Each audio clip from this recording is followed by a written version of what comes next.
故园梅香，狮子林。诵读：宋阳。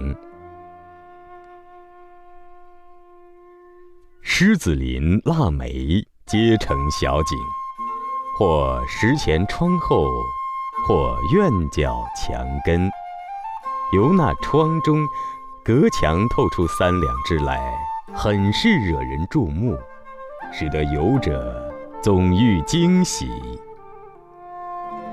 穿过燕玉堂是小方厅，其厅右侧方窗可见一小小天井。天井花池之一株腊梅，亭亭玉立。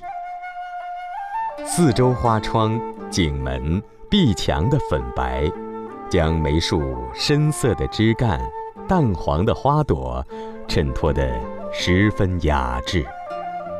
而窗并无窗扇，正正方方的窗框，方方正正地框出了一幅寒梅图来，故游客过往无不驻步观赏。丽雪堂庭院叠有一可爱的小石狮，狮也，其意禅道。此庭植松、竹、梅，可谓文人4君子有3。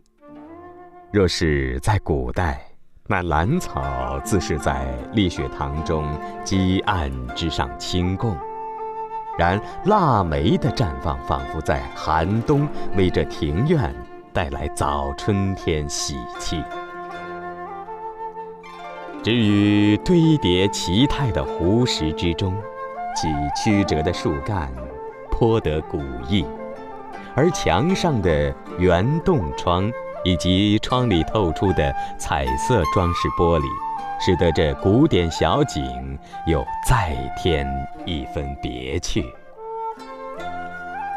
丽雪堂与燕玉堂交错的过廊旁，亦只有一株腊梅。在燕玉堂大厅内看，梅朵迎窗，花繁锦簇；在窗外上，花与室内灯笼交叠生辉，华贵富丽。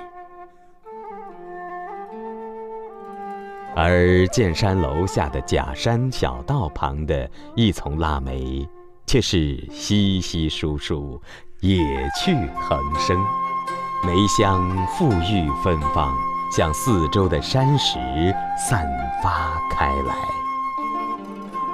园林植梅，近水而雅，立石而奇，歇廊而巧，依窗而华，傍墙而明丽如画，乃清新脱俗，赏心悦目之术也。